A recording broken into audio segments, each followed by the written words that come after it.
Donc, bienvenue à nouveau ce matin à notre série 10 choses que nous voulons apprendre concernant les Mormons. Et jusqu'à présent, on a vu 5 de ces 10 choses-là représentées par des questions. Premièrement, on a vu, est-ce que l'Église chrétienne avait besoin d'être restaurée par Joseph Smith? Est-ce qu'au 19e siècle, lorsqu'il a eu sa vision, l'Église était totalement éloignée de la vérité de Dieu et de l'Évangile du Seigneur Jésus-Christ? Et la réponse, c'est non. Non, à travers l'histoire, il y a toujours eu des chrétiens. Il y a toujours eu des gens fidèles, même quand l'apostasie dans le christianisme ou la chrétienté était répandue, il y avait toujours des gens qui sont demeurés fidèles, et c'était clair au 19e siècle. Ensuite, on a vu la deuxième question, est-ce que Joseph Smith, on peut dire que c'est un prophète de Dieu?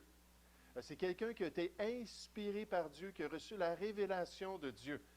Et évidemment, d'après les standards que Dieu même nous donne concernant les prophètes, il a manqué à plusieurs reprises. Ce n'est pas un prophète de Dieu, ce n'est pas un dirigeant de l'Église de Jésus-Christ. Ensuite, troisièmement, on a vu quelles sont les saintes Écritures pour les Mormons. Puis nécessairement, ils vont vous dire, je crois à la Bible. Mais la Bible éditée, la Bible qui a été modifiée et qui doit être en accord avec leurs autres sources d'autorité. Quelles sont-elles? Le Livre de Mormon, la Perle de Grand Prix, les Doctrines et Alliances. Puis quand la Bible est en accord avec les choses que Joseph Smith a révélées, à ce moment-là, il l'accepte. Donc, il ne faut pas se laisser tromper quand ils disent « Oui, nous croyons à la Bible ». Oui, la Bible complètement altérée. Ensuite, les Écritures de la Bible sont-elles dignes de confiance? Ça, c'était notre quatrième point. Joseph Smith a dit « Je dois changer la Bible, je dois la trafiquer, l'altérer parce que, dans le fond, la Bible que vous avez entre vos mains, chrétiens, ce n'est pas le message de Dieu. » Puis là, on a regardé à travers l'histoire les manuscrits grecs qui n'ont aucune indication d'avoir été altérés, tout à travers l'histoire, les différentes versions qui ont été faites par les premiers chrétiens, qui ont traduit le grec en latin, en copte, en arménien, puis dans différentes autres langues, dans les premiers siècles. Puis ils ont exactement le même message, les citations des pères de l'Église, alors qu'ils exhortaient les autres personnes à suivre la parole de Dieu, citaient, et ils ont cité toute la Bible dans le 2e, 3e siècle. Puis encore une fois, on voit qu'il n'y avait pas eu de changement. C'était exactement ce qu'on a entre nos mains. Ensuite, on s'est posé la question, est-ce que le livre de Mormon est vieux de 14 siècles? Ça leur a été enterré par un jeune homme qui s'appelait Moroni. Et c'était le témoignage de son père, le prophète Mormon, en 421. Est-ce qu'il y a des indications que c'est un vieux document? Et effectivement, on s'aperçoit que pas du tout. Ce n'est pas un document ancien, comme ils ont dit. Maintenant, on continue avec une 6e question. C'est une question extrêmement importante. Elle devrait être importante pour nous parce qu'elle est importante pour Dieu. Le Dieu des Mormons est-il le Dieu de la Bible?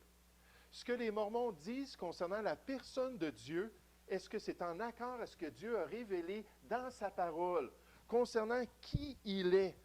J'aimerais vous dire, la manière qu'on présente la personne de Dieu, c'est extrêmement important. C'est un des sujets les plus solennels pour le chrétien.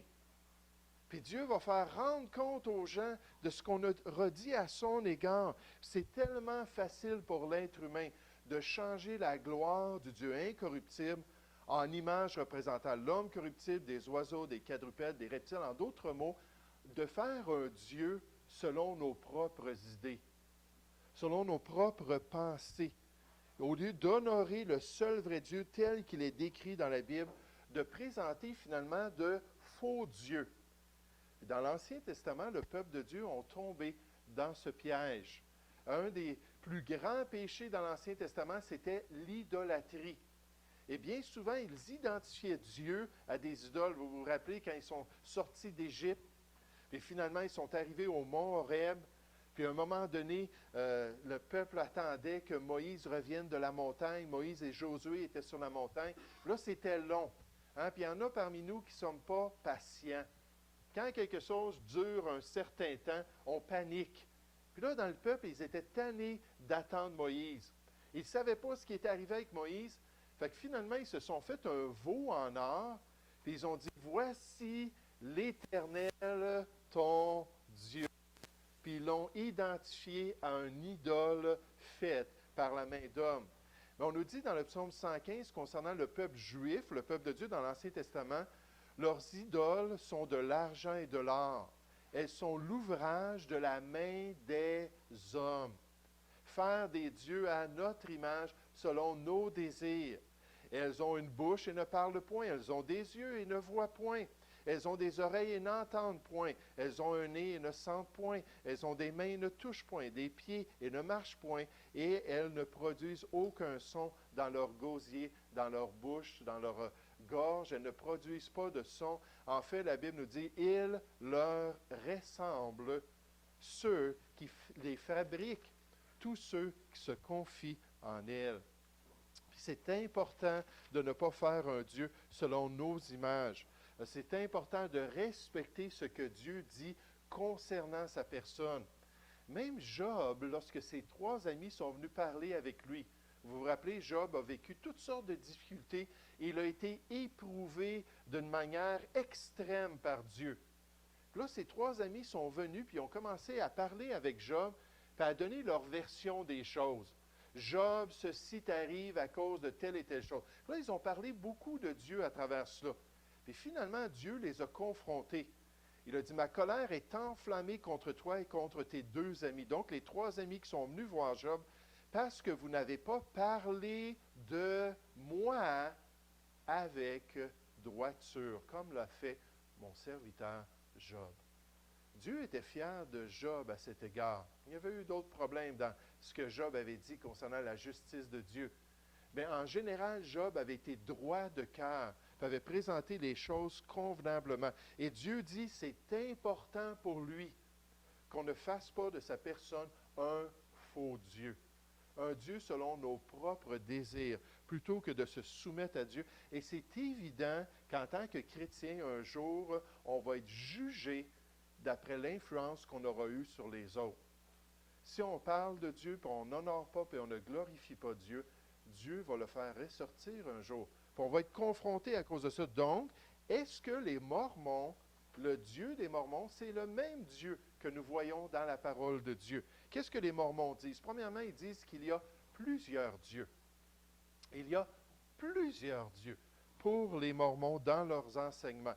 Les Mormons proclament que celui que les chrétiens appellent le Père céleste est un Dieu parmi plusieurs dieux.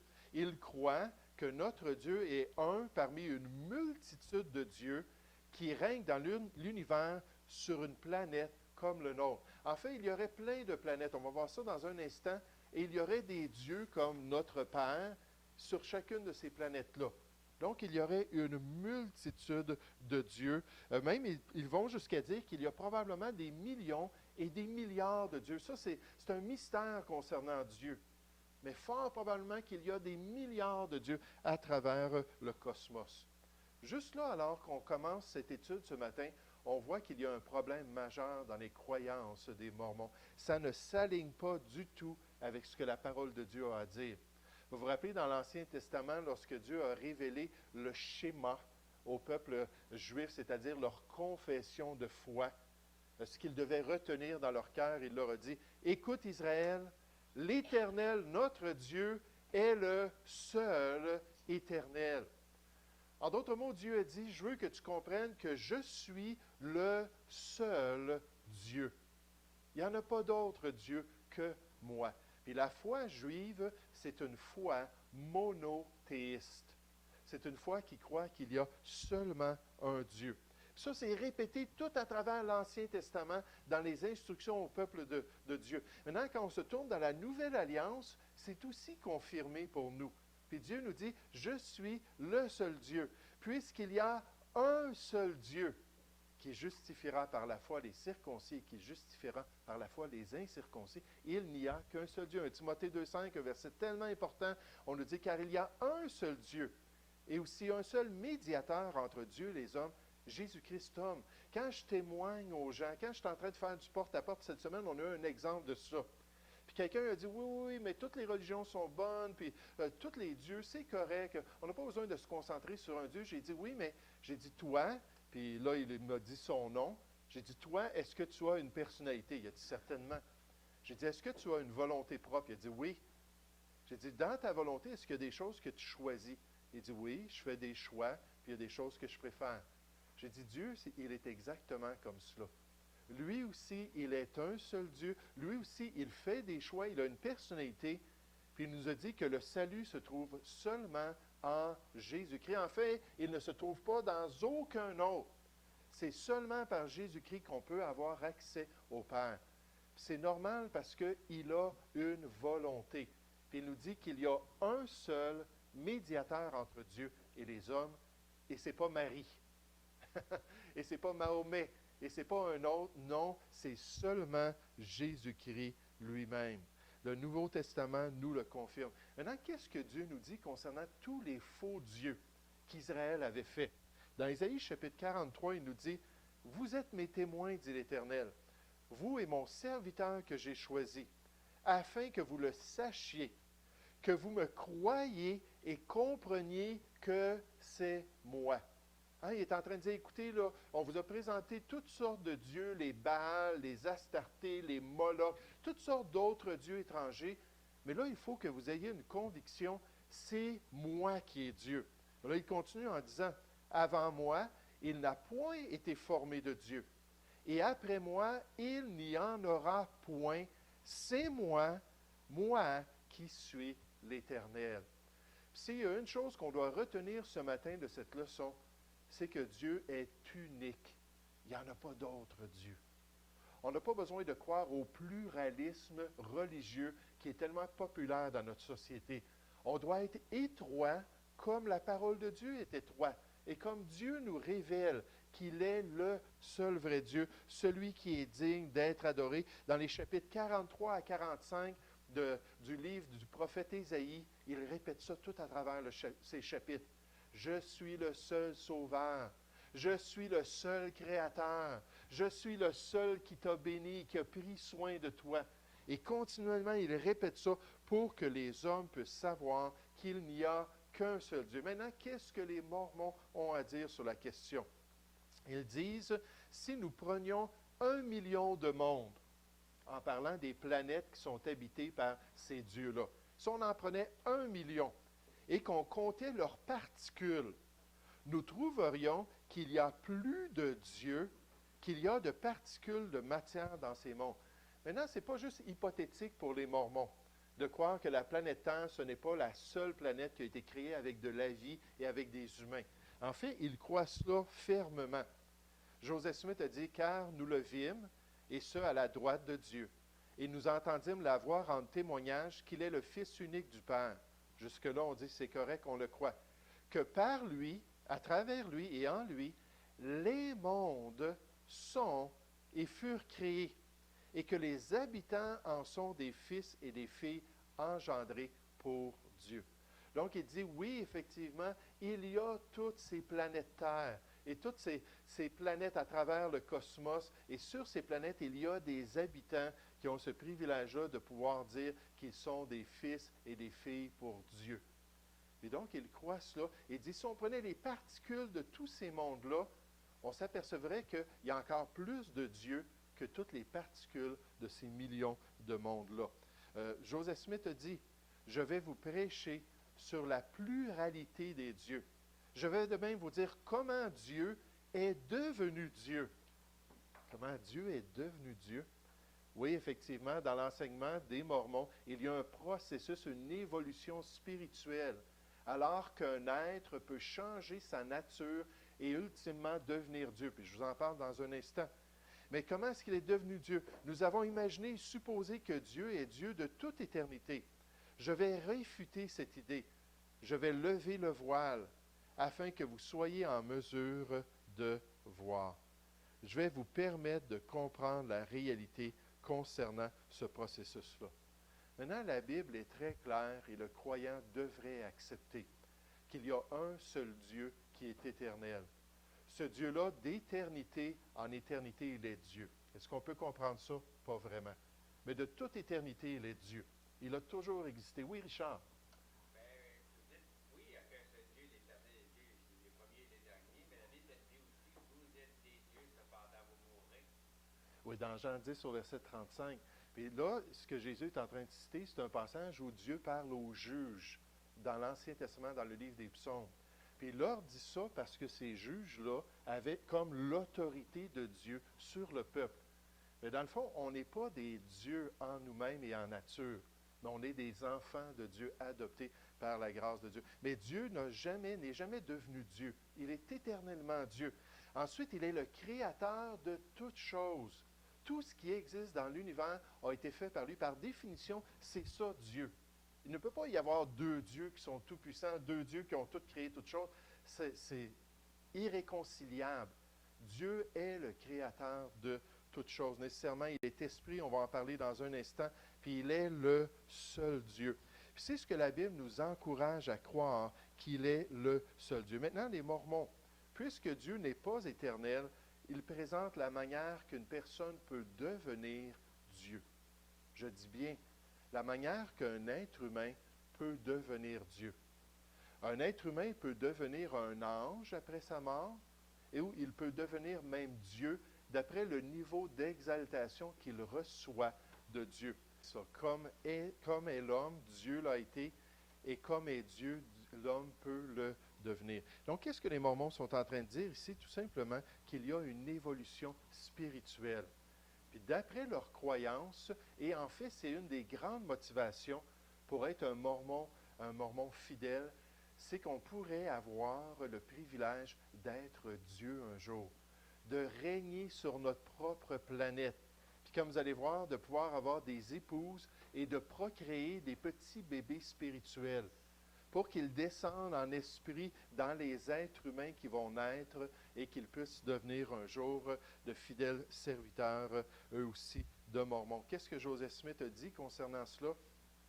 S'ils demeurent dans mon alliance, je sais que c'est un long texte, et ne commettent pas de meurtre, en parlant des Mormons fidèles, pour répandre le sang innocent, il leur sera fait en toutes choses, dans le temps et dans toute l'éternité, ce que mon serviteur leur aura donné. En parlant de Joseph Smith, Dieu dit, écoutez, ils vont recevoir des privilèges, en particulier d'après le genre de piété et de justice qu'ils ont eu en étant de fidèles Mormons. Et ce sera pleinement valide lorsqu'ils seront hors du monde. Et ils passeront devant les anges et les dieux qui sont placés là, vers leur exaltation et leur gloire en toutes choses. Donc, Joseph Smith croyait vraiment qu'ils allaient recevoir une exaltation spéciale, comme cela a été scellé sur leur tête, laquelle gloire sera une plénitude et une continuation des postérités pour toujours et à jamais. Alors, ils seront Dieu, parce qu'ils n'ont pas de fin. C'est pourquoi ils seront de toute éternité à toute éternité, comme Dieu l'est, parce qu'il continue. Alors ils seront au-dessus de tout sur leur propre planète, parce que tout leur est soumis. Alors ils seront Dieu, parce qu'ils ont tout pouvoir et que les anges leur seront soumis. Donc, ce n'est pas étonnant que les Mormons croient cela, parce que c'est ce que Joseph Smith leur a enseigné. Puis là, les autres présidents qui ont été inspirés de Dieu d'après leur enseignement ont élaboré sur le processus. Sois zélé, sois consacré, suis les enseignements mormons. Quand tu vas quitter ce monde, là, on va voir les fruits qui vont te suivre et comment tu peux devenir toi-même un Dieu. Vous savez, il y en a un, le père du mensonge, qui a essayé de séduire l'être humain avec cette idée-là qu'on pouvait devenir Dieu. C'est le serpent lui-même qui a dit à Ève, « Vous ne mourrez point, mais Dieu sait que le jour où vous en mangerez, vos yeux s'ouvriront et que vous serez comme des dieux, connaissant le bien et le mal. » Puis là, on pense à ça, puis on dit, connaître le bien et le mal, ça c'est un privilège, ça c'est quelque chose de bon. Oui, effectivement, quand on est Dieu, parce que Dieu n'est pas tenté par le mal. Puis Dieu peut résister au désir de faire ce qui est mal. Mais le malin lui-même a donné cette tentation-là. Et moi, j'aimerais dire aux Mormons, s'il y en a qui écoutent aujourd'hui, pas parmi nous, mais sur l'Internet, que le poste de Dieu n'est pas disponible. Dieu est Dieu et sera Dieu pour toute l'éternité. Et il sera le seul Dieu pendant toute l'éternité. Un jour, une dame, c'était une actrice qui s'appelait Shirley MacLaine, est montée sur une montagne. Elle avait rencontré un voyant qui a commencé à lui enseigner là, l'ésotérisme, puis l'occultisme, puis toutes sortes de choses, puis il l'a convaincu qu'elle-même était Dieu. Donc, elle est montée sur une haute montagne dans toute sa nature. Je ne vous donne pas les détails, mais dans toute sa nature, elle a levé ses bras vers le ciel, et elle a dit, « Je suis Dieu! Je suis Dieu! » Puis un auteur a dit, « Je peux m'imaginer les anges qui ont regardé sur la terre cette femme-là, en train de proclamer qu'elle était Dieu, puis dire, « Ouais, il n'y a pas grande compétition de nos jours, n'est-ce pas? Si c'est elle qui est Dieu, il n'y a pas grande compétition, mais le poste n'est pas disponible. » Mais qu'est-ce que les Mormons disent? Ils disent que Dieu est limité par le temps. Il est limité par l'espace. En fait, il a un corps comme un humain. L'Église des Mormons enseigne que Dieu le Père a un corps fait de chair et d'os comme l'être humain. Dieu le Père ne peut être qu'à un seul endroit à la place. Donc, ils enseignent ça concernant Dieu le Père. Je vous montre ce que Joseph Smith a dit. Le Père a un corps de chair et d'os aussi tangible que celui de l'homme. Le Fils aussi. Mais le Saint-Esprit n'a pas de corps de chair et d'os. C'est un personnage d'esprit. S'il n'en est pas ainsi, le Saint-Esprit ne pourrait demeurer en nous.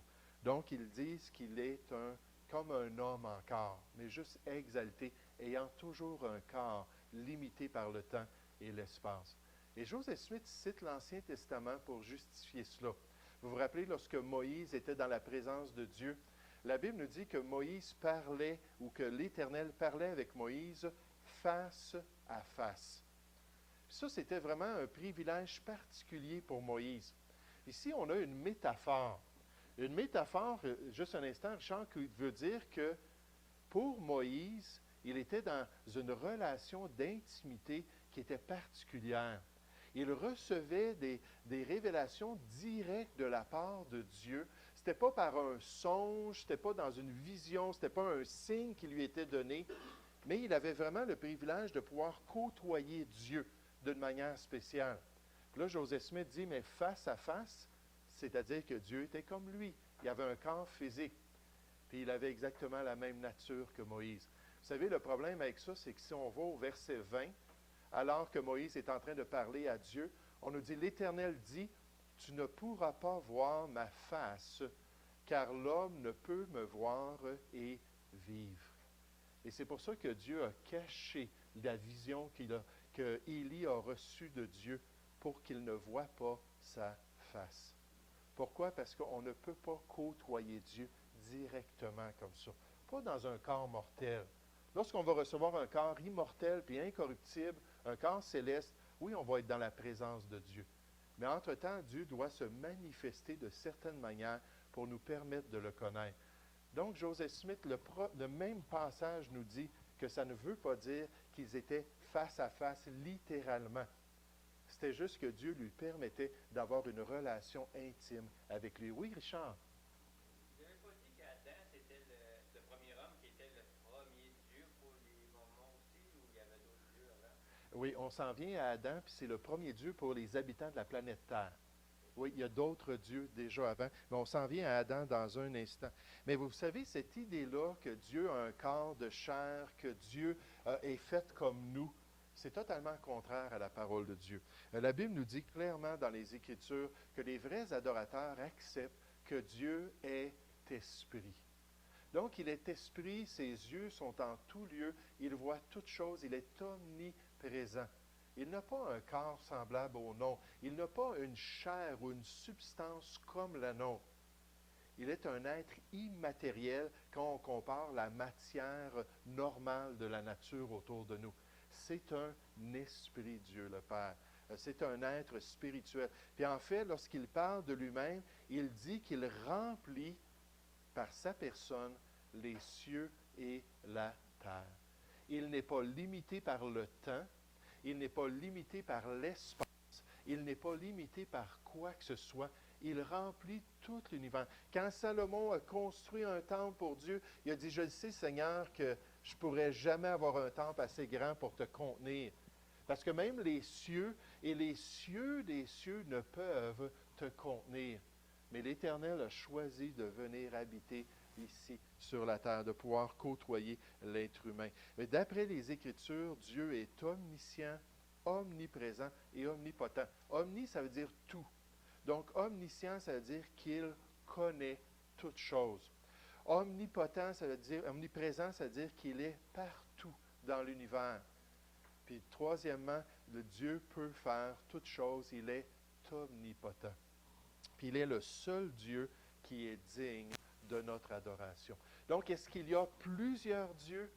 La Bible nous dit non, il n'y a qu'un seul Dieu. Le seul Dieu digne de notre adoration. Juste pour vous montrer un autre exemple de comment est-ce que les Mormons voient Dieu d'une manière qui est démesurée, juste une citation avant.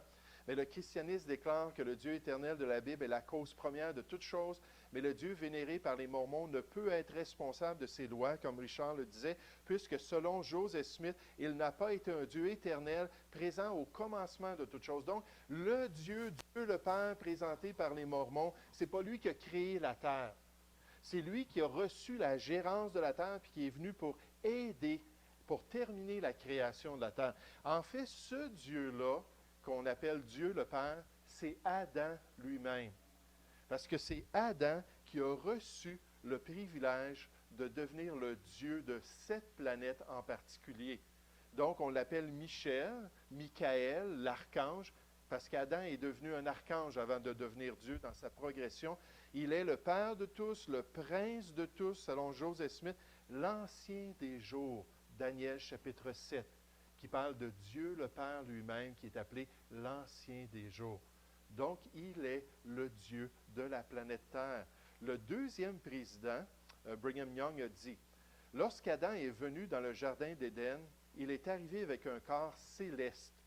Et il amena Ève avec lui, une de ses épouses. » Il avait besoin de beaucoup d'épouses pour pouvoir peupler la terre. Il aida à faire et à organiser le monde. Le monde, la terre avait déjà été créée. Il a aidé pour terminer la création. Il est Michaël, l'archange, l'ancien des jours, au sujet desquels les hommes saints ont écrit et parlé. Il est notre Père et notre Dieu.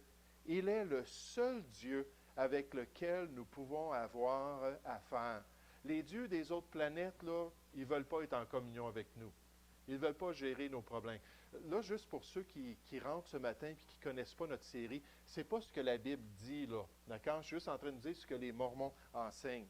Il est le seul Dieu avec lequel nous avons affaire. Tout homme de la terre, chrétien ou non professant, doit l'entendre et il va le savoir un jour. C'est le message qu'Adam est devenu Dieu le Père et qu'il est celui avec qui nous pouvons être en relation, le Père de Jésus lui-même, parce que c'est Adam qui était devenu Dieu le Père, qui est apparu sur la terre pour cogner à la porte de Marie, puis dire à la Vierge Marie, « Marie, on doit passer la nuit ensemble. » Puis là, après ça, elle est devenue enceinte, puis c'est pour ça que Jésus peut être appelé le Fils de Dieu le Père, parce qu'il est le fils d'Adam qui a une relation avec Marie. Vous dites, wow, c'est mélangeant tout cela. Oui, effectivement. Mais qu'est-ce qu'on retient dans tout cela? Que le Dieu des Mormons n'est pas pareil au Dieu de la Bible. Richard?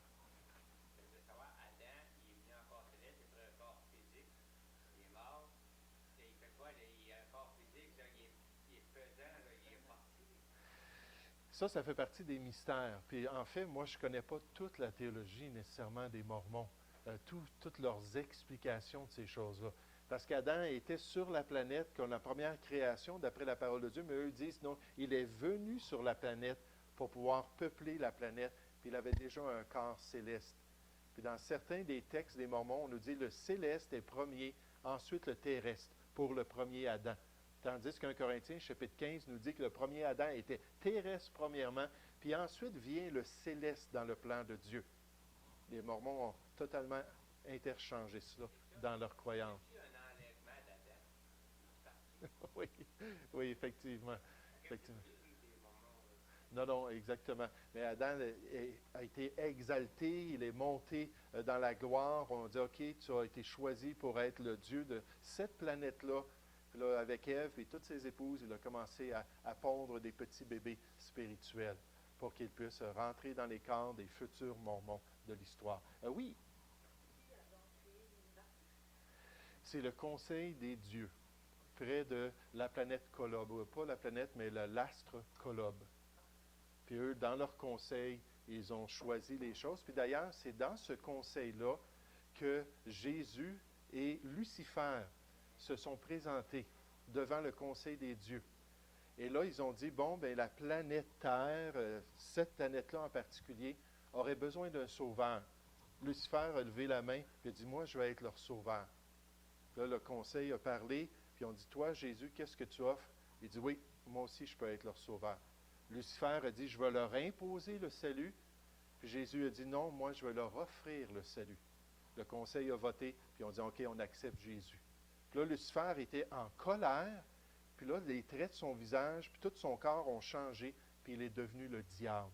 Puis là, il est parti, puis il a rassemblé un tiers des anges, puis ils sont partis pour faire la guerre aux habitants de la planète Terre, puis essayer de troubler l'œuvre du Seigneur Jésus.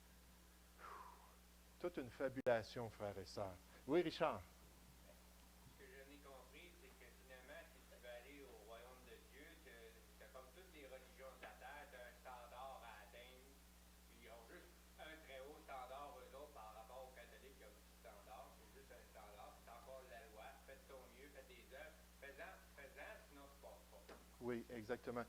Lorsque Emma Smith, l'épouse de Joseph Smith, a vu que son mari ne lui permettait pas de voir les plaques en or, elle a commencé à murmurer. On voit ça dans les Doctrines et Alliances, on parle de son murmure. Puis là, il y a eu une révélation qui a été donnée à Joseph Smith, comme quoi elle devait se taire, elle devait marcher humblement et servir son mari, puis servir aussi l'Église, puis cesser là, de faire du trouble avec sa langue. Dans un sens, c'est un bon conseil, n'est-ce pas? On doit faire attention à notre langue. Mais cesser de faire du trouble. Et à la fin du chapitre qui lui est dédié, on dit, si tu ne fais pas ces choses-là et que tu ne gardes pas les commandements qui te sont donnés, tu ne pourras pas aller au paradis. C'est toujours ça qu'il y a dans les révélations que Joseph Smith recevait, que oui, on croit en Jésus-Christ, mais on doit suivre les commandements, on doit pratiquer des bonnes œuvres pour pouvoir avoir accès au royaume de Dieu. Un système légal par lequel l'être humain essaie d'être zélé pour obtenir une récompense de Dieu. Tandis que la Bible nous parle du cadeau gratuit du salut, et ensuite, en tant que vie chrétienne, on essaie de vivre pour Dieu et de lui être agréable par reconnaissance. Donc, c'est tout un contraste entre ce que la parole de Dieu décrit et ce qu'on peut voir ici. Puis, c'est très important pour nous d'apprendre à connaître le seul vrai Dieu, d'apprendre à avoir une relation personnelle avec lui, de développer la vie éternelle qui nous a été confiée. Dans Jean 17, au verset 3, on nous dit que la vie éternelle, c'est qu'ils te connaissent, toi, le seul vrai Dieu. Donc, est-ce qu'il y a une pluralité? Pas du tout. Puis d'avoir une relation avec Jésus-Christ par Dieu. Une dernière question, Richard? Non, c'était pas une question, c'était ça le résumé. En fait, comme Satan continue encore à nous éloigner de la grâce pour nous amener encore à l'esclavage de la loi. Exactement, exactement. Puis c'est triste parce qu'ils sont 15 millions et à chaque année, ça grandit de quelques centaines de milliers de personnes. Donc, dans cette série-là, on se pose la question, est-ce que Dieu, c'est notre 6e point, le Dieu des Mormons est le même que le Dieu de la Bible? Puis la réponse est très claire. Malheureusement, ce n'est pas le cas. La semaine prochaine, on revient pour un autre point. On continue à progresser dans notre compréhension de la foi mormone, pas pour dénigrer ces gens-là, bien au contraire, pour être équipés pour pouvoir leur présenter la vérité et les aimer pour pouvoir les aider à connaître le vrai salut qui se trouve en Jésus-Christ.